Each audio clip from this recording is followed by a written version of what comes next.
Dans cette vidéo, on va parler de 3 choses, qui m'agacent dans les salles de muscu.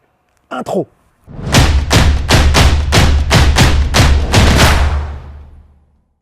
Salut, je suis de retour à Talence, juste à côté de Bordeaux, chez mes beaux-parents pour les 2 derniers jours de vacances. On fait une petite balade avec Hélène et Deb. Et donc pendant ce mois d'août, je suis allé m'entraîner plusieurs fois dans des salles de musculation, chose que je n'avais jamais fait quasiment avant, puisque ça fait 16 ans que j'ai mon propre club avec ma propre salle de musculation. Et donc je ne connais pas très bien les ambiances de salles de musculation. Et en plus, j'avais fait sinon juste un petit peu quand j'étais parti en Californie. En Californie et aussi à New York, j'avais été dans une salle de musculation plusieurs fois. Et il y a des choses que j'ai vues là-bas et que j'ai revues ici qui m'agacent un petit peu, enfin du moins qui m'agacent, que je trouve pas terrible. Donc la première chose, ça c'est pas que ça m'agace réellement moi, mais c'est un problème que je vois, c'est les gens ne s'échauffent pas. C'est-à-dire que je les vois arriver, ils font parfois un petit échauffement articulaire, mais alors je ne sais même pas si on peut appeler ça un échauffement articulaire. L'autre fois, j'ai même vu une coach dans une des salles de musculation qui, avant de faire son squat, a fait 2-3 cercles avec ses genoux, secoué un peu ses chevilles, et puis c'était parti, on se met sous la barre. Ça, c'est, enfin, j'ai pas arrêté de voir des gens comme ça arriver et directement se mettre sous la barre. J'en vois aussi malheureusement dans mon club. Donc, faut savoir, hein, moi, après avoir fait quand même plusieurs mois de coaching avec Rudy Koya, il insiste vachement là-dessus et c'est quelque chose qu'on fait naturellement aussi quand même dans les arts martiaux et les sports de combat. Tout le monde ne le fait pas, mais moi je trouve que c'est quand même important. C'est pas que en prévention des blessures, c'est déjà une chose énorme pour moi, mais c'est même pour la performance, c'est hyper important.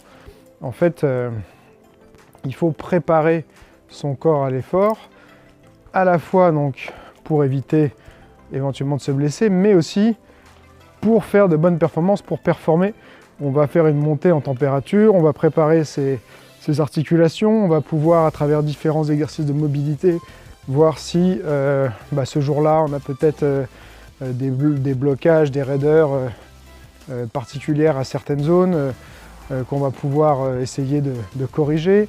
Et voilà, ça doit être constamment on va dire une sorte d'analyse de soi-même, de son état de forme du jour et de ce dont on a besoin au niveau de la mobilité, flexibilité et tout ça. Donc c'est hyper important de ne pas zapper cette étape-là. Et en plus, les performances seront meilleures. Je sais que même entre parfois les différents exercices, entre les séries, je vais refaire des séries de transition, même si c'est sur un groupe musculaire similaire, parce que ça me permet déjà aussi de retravailler ma technique, donc bien, on va dire au niveau du système nerveux, bien faire attention à la technique et remettre en place les mouvements à chaque fois. Comme ça, au fur et à mesure des séances, j'essaie d'avoir un mouvement de mieux en mieux. Il ne faut jamais prendre son mouvement pour acquis et se dire qu'il ne peut pas être perfectionné.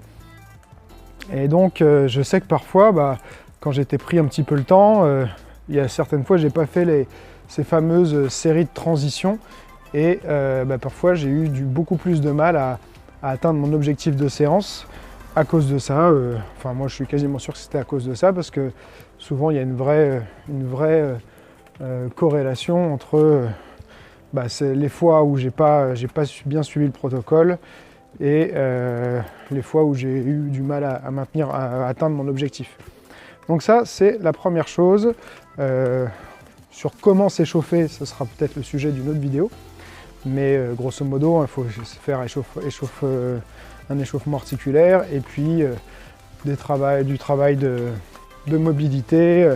Moi, je fais des étirements actifs, des étirements avec du contracteur relâché, des choses comme ça. Mais j'essaierai peut-être de faire une vidéo plus détaillé s'il y en a que ça intéresse. Donc ça, c'est la première chose qui m'agace un petit peu.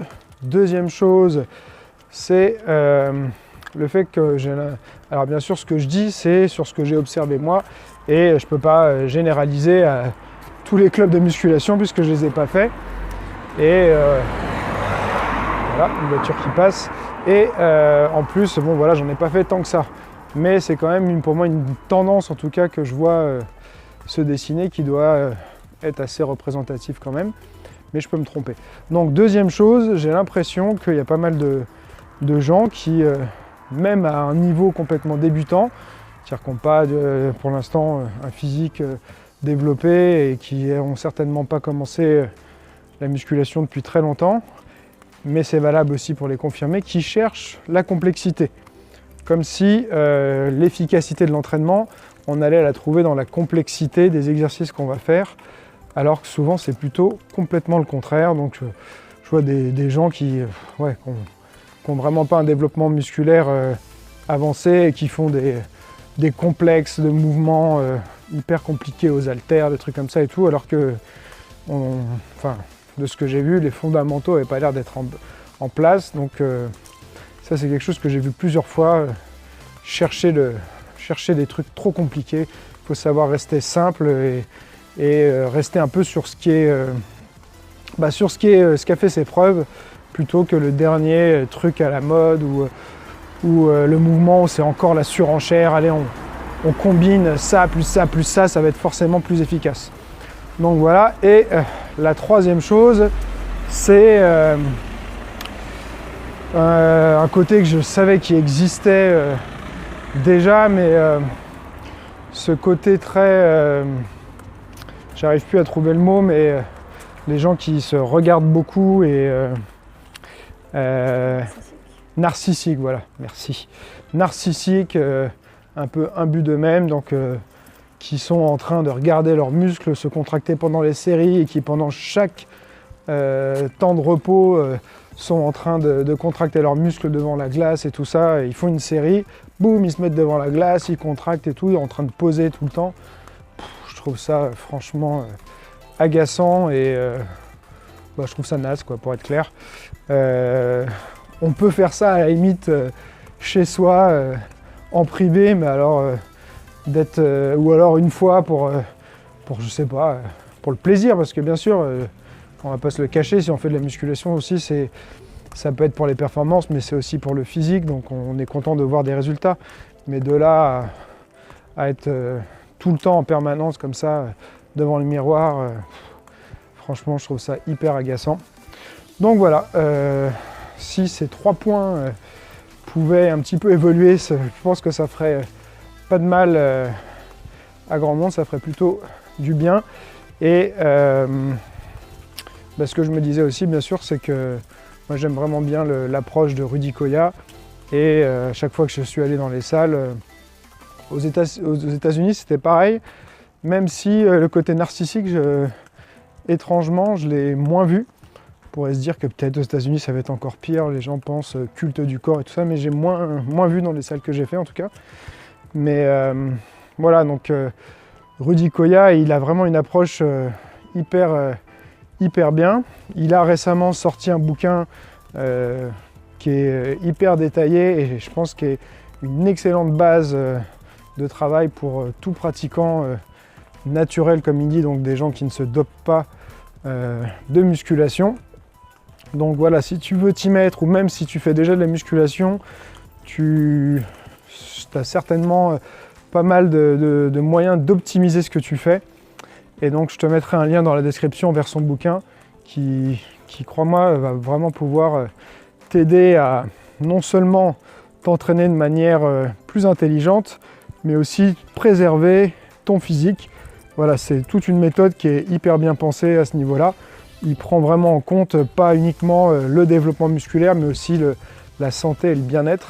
Donc voilà, je trouve ça super bien et je te mettrai le lien dans la description.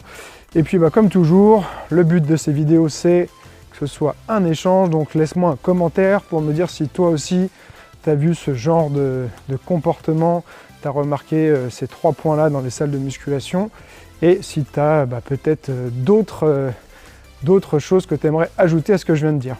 Allez, comme je dis toujours, celui qui croit savoir n'apprend plus. Alors garde l'esprit ouvert.